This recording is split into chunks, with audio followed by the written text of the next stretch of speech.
అందరికీ నమస్కారం. స్వర్గీయ డాక్టర్ వైఎస్ రాజశేఖర రెడ్డి గారి తనయుడు, ఆంధ్రప్రదేశ్ రాష్ట్ర ముఖ్యమంత్రి వర్యులు వైఎస్ జగన్మోహన్ రెడ్డి గారి మీద, అదేవిధంగా additional advocate general Ponnavolu Sudhakar Reddy గారి మీద స్వర్గీయ రాజశేఖర రెడ్డి గారి పేరు ఎఫ్ఐఆర్లో పెట్టినటువంటి విషయంలో, అదేవిధంగా వివేకానందరెడ్డి గారి మరణం విషయంలో గౌరవ పార్లమెంటు సభ్యులు అవినాష్ రెడ్డి గారి పైన నిన్న మురుసుపల్లి షర్మిల గారు ఈ 10-15 రోజుల నుంచి ప్రచారం చేస్తున్నట్టుంది. ఆ చచ్చిపోయిన కాంగ్రెస్ను పట్టుకొని ఎక్కడ పోయినా జనం రావట్లేదు, ఎక్కడ పోయినా స్పందన లేదు, ఈమె మాట్లాడేదానికి అంతు పొంతు లేదు, ఎటువంటి పరిస్థితుల్లో కూడా ఈమె మాటలు వినే పరిస్థితుల్లో ఆంధ్రప్రదేశ్ ప్రజలు లేరు. ఈ పరిస్థితులల్లో ఈ 3 రోజుల నుంచి కడప పార్లమెంట్లో ఆమె అభ్యర్థిగా నిలబడుతుంది కనుక అక్కడక్కడ పబ్లిక్ మీటింగులు పెడదామనే ఆలోచన చేసింది. ఆ మీటింగ్లకు జనం రావట్లేదు. ఆ ఫ్రస్ట్రేషన్లో ఏం మాట్లాడనో అర్థం కాక, ఏ విధంగా అయితే పవన్ కళ్యాణ్ మాట్లాడుతుండో, ఏ విధంగా అయితే నారా చంద్రబాబు నాయుడు మాట్లాడుతుండో, అదే పందాలు అదే స్క్రిప్టును ఈమె మాట్లాడే ప్రయత్నం చేస్తుంది. ఇలా జగన్మోహన్ రెడ్డి గారు మొన్న నేషనల్ ఛానల్స్ కూడా కొన్ని ఇంటర్వ్యూలు ఇచ్చాడు. ఆ ఇంటర్వ్యూలలో చాలా చక్కగా మాట్లాడి దాని మీద కూడా ఈమె స్పందించే ప్రయత్నం చేసింది. నేను సూటిగా మురుసుపల్లి షర్మిల గారికి, నీకు సజ్జల రామకృష్ణారెడ్డి గారో వైఎస్ జగన్మోహన్ రెడ్డి గారో మీరు మాట్లాడే మాటలకు స్పందించవలసినటువంటి అవసరం లేదు.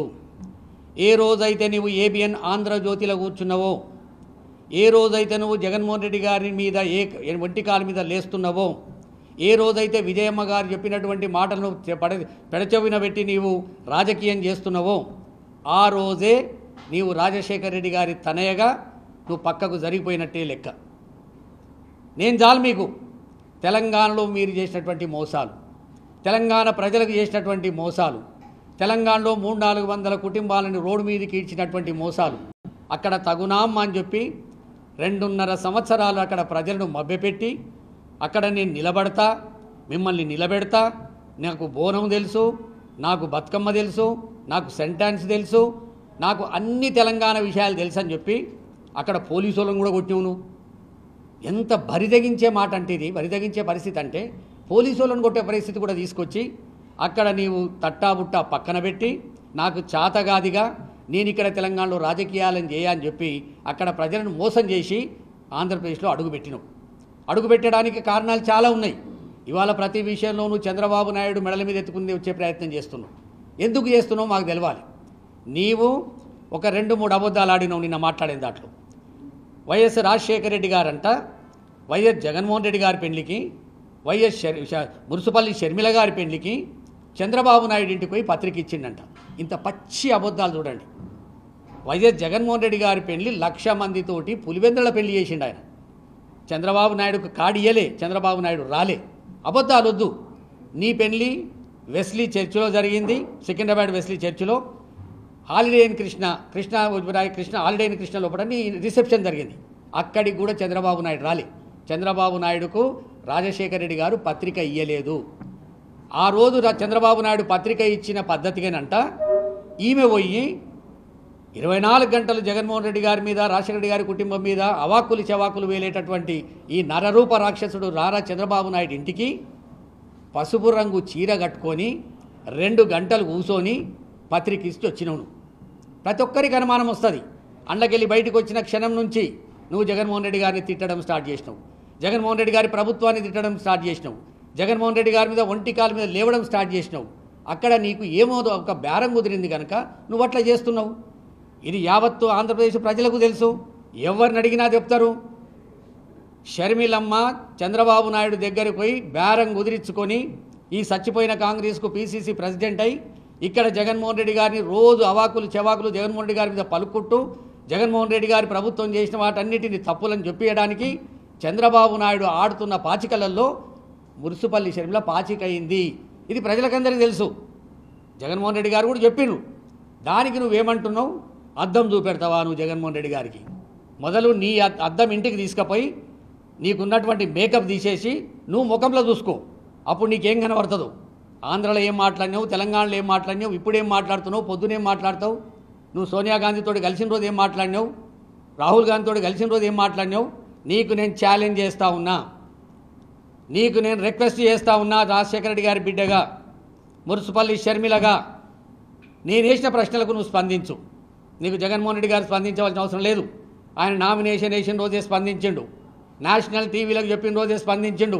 నీకేమన్నా అకలుండి బుద్ధి ఉండి నీ దిమాకులో ఏమన్నా దిమాకు ఉంటే నువ్వు అర్థం చేసుకోవాలి. నీకేం స్పందించవలసిన అవసరం లేదు. నేను వేసే ప్రశ్నలకు నువ్వు జవాబు చెప్పు, స్పందించాలి ఖచ్చితంగా. నీకు రామకృష్ణారెడ్డి గారు స్పందించడు, అవినాష్ రెడ్డి గారు స్పందించడు, సుధాకర్ రెడ్డి గారు స్పందించడు, జగన్మోహన్ రెడ్డి గారు స్పందించడు. వాళ్ళు చెప్పిరు నీకు అర్థమయ్యే భాషల. అయినా నీ పిచ్చి ముదిరి నువ్వు ఇలా మాట్లాడుతూ ఉన్నావు. నీవు నీ చెల్లె నర్రెడ్డి సునీత వివేకానందరెడ్డి గారి కేసులో మీరు ఛార్జ్షీట్ తీసుకొని రండి. ఎవరి దగ్గరికి మనం పోవాల్సిన అవసరం లేదు. టోటల్ ఛార్జ్షీట్ నేను డౌన్లోడ్ చేసి పెట్టుకున్నా. ఆ ఛార్జ్షీట్లో ఉన్నటువంటి వాటి మీదనే మనం మాట్లాడదాం. ఎక్కడికి వస్తారో చెప్పండి. మన తండ్రి గారైనటువంటి స్వర్గీయ రాజశేఖర రెడ్డి గారి సమాధి దగ్గర వచ్చి మాట్లాడతారా, మాట్లాడండి. 11వ తారీఖు 4 గంటల వరకు మనకు ప్రచారం చేసే అవకాశం ఉంది. అంతలోపల నువ్వు రా, నీ అడ్వకేట్ తీసుకొని వస్తావా, నర్రెడ్డి సునీతారెడ్డిని తీసుకొని వస్తావా, వివేకానందరెడ్డి గారి విషయం లోపల అవాకు చెవాకులు పలకడం మానేయండి. అలా జరిగిందేంది, జరుగుతున్నదేంది? స్వర్గీయ రాజశేఖర రెడ్డి గారు చనిపోయినప్పుడు ప్రభుత్వం ఎవరిదుండే? నారా చంద్రబాబు నాయుడు ఉండే, కిరణ్ కుమార్ రెడ్డిది ఉండే.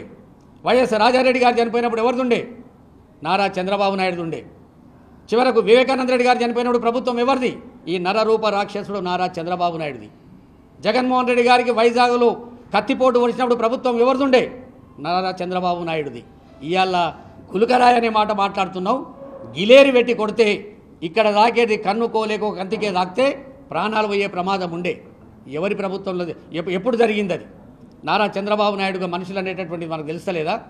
అందుకు దయచేసి ఏ విషయానికైనా స్పష్టతగా రా మురుసుపల్లి షర్మిల గారు. వివేకానంద రెడ్డి విషయానికి వస్తావా, రాను బయటికి. ఇక రాజశేఖర రెడ్డి గారిది ఎఫ్ఐఆర్లో పెట్టినటువంటి మాట ఇలా కొత్తగా ఒక నమూనా తీసుకొచ్చింది. నువ్వు ఎఫ్ఐఆర్లో పెట్టిండన్న ఉద్దేశంతో, మన అన్నను జగన్మోహన్ రెడ్డి గారిని జైల్లో పెట్టిండన్న ఉద్దేశంతో నువ్వు 3212 కిలోమీటర్లు కాంగ్రెస్ పార్టీకి వ్యతిరేకంగా, కాంగ్రెస్ ప్రభుత్వానికి వ్యతిరేకంగా పాదయాత్ర చేసింది వాస్తవం కాదా? ఆ పాదయాత్రను కూడా ఆమె పాదయాత్ర చేసినప్పుడే జగన్మోహన్ రెడ్డి గారు ముఖ్యమంత్రి అయినట్టు ఆ పాదయాత్ర వెనుక చాలా కథ ఉంది.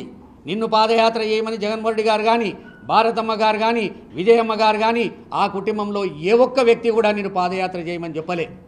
ఎవరన్నా పాదయాత్ర చేస్తే, భారతమ్మనో విజయమ్మనో చేస్తే, లేకపోతే ముఖ్యంగా భారతమ్మ చేస్తే ఆమెకేమన్నా మంచి అదొస్తుందేమో, పేరు వస్తుందో, పలుకుబడి వస్తుందన్న ఉద్దేశంతో, దుర్మార్గపు ఆలోచనతో నువ్వు పాదయాత్ర చేసినావు మురుసుపల్లి షర్మిల గారు. ఇవాళ నువ్వు కొత్తగా చెప్తున్నావు నేను పాదయాత్ర ఎవరు చెప్తే చేసినా. నువ్వు 100% చంద్రబాబు నాయుడుకు తొత్తుగా మారినవు. చంద్రబాబు నాయుడు కూడా మోసగాడు. షర్మిలమ్మ గారు నువ్వు అర్థం చేసుకో. ఇవాళ నీకు ఇస్తానటువంటి ప్యాకేజు మొదలే తీసి పెట్టుకోను, లేదా 11వ తారీఖు 4 గంటల తర్వాత నీ ప్యాకేజ్ కూడా క్లోజ్ అయిపోతుంది. దుర్మార్గుడు ఏమన్నా పైసలు ఇస్తా అంటే ఇప్పుడే తీసుకోను, ఆ పైసలు కూడా నీకు ఇయ్యడు. నిన్న మొన్న ఏదో పైసలు పంపనట్టుండు, ఒక రకమైనటువంటి అద్దం తీసుకొచ్చి ముంగడ కూర్చొని ప్రజలను మభ్యపెట్టే ప్రయత్నం చేస్తున్నావు. అందుకే మున్సిపల్ శర్మ గారికి నేను సూటిగా ఇంకో ప్రశ్నే తలుచుకున్నా. అమ్మా షర్మిలమ్మ, నువ్వు బుద్ధిమంతురాలివే, అసలు నువ్వు రాజకీయంగా ఉండాలనుకున్న దానివే, కుటుంబంలో చాలా మంచి పేరు ఉన్నదానివి అనుకుందాం. స్వర్గీయ రాజశేఖర రెడ్డి గారి చెల్లె నీ ఎంబడి ఎందుకు లేదు? విమలమ్మ గారు ఎందుకు లేరు? విమలమ్మ గారి కొడుకు కూతురు నీ ఎంబడి ఎందుకు లేరు? స్వర్గీయ రాజశేఖర రెడ్డి గారికి ఉన్న 2 తమ్ముళ్ళు, జార్జిరెడ్డి గారు చనిపోయిండు, రాజశేఖర రెడ్డి గారు చనిపోయారు, వివేకానంద రెడ్డి గారు చనిపోయారు. వాళ్ళకి ఇంకా 2 తమ్ముళ్ళున్నారు. సుధీకర్ రెడ్డి గారు పెద్ద ఆయన ఇప్పుడు ఇంటికి, రాజశేఖర రెడ్డి గారు వివేకానంద రెడ్డి గారు లేరు కనుక ఆయన కుటుంబం నీ ఎంబడి ఉన్నదా?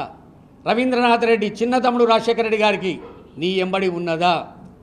మన కుటుంబంలో ఏ ఒక్కరన్నా సునీతారెడ్డి తప్ప నీ ఎంబడి ఒక్కరు కూడా ఎందుకు లేరంటే నువ్వు ఒక దుర్మార్గం పనిచేస్తున్నావు. రాజశేఖర రెడ్డి గారి పేరును రోడ్డు మీదకి గుంజుతున్నావు, అందుకే నీ వెంబడి లేరు. ఇది గ్రహించును. మా నమ్మకం నువ్వే జగన్, మా నమ్మకం నువ్వే జగన్, మా నమ్మకం నువ్వే జగన్.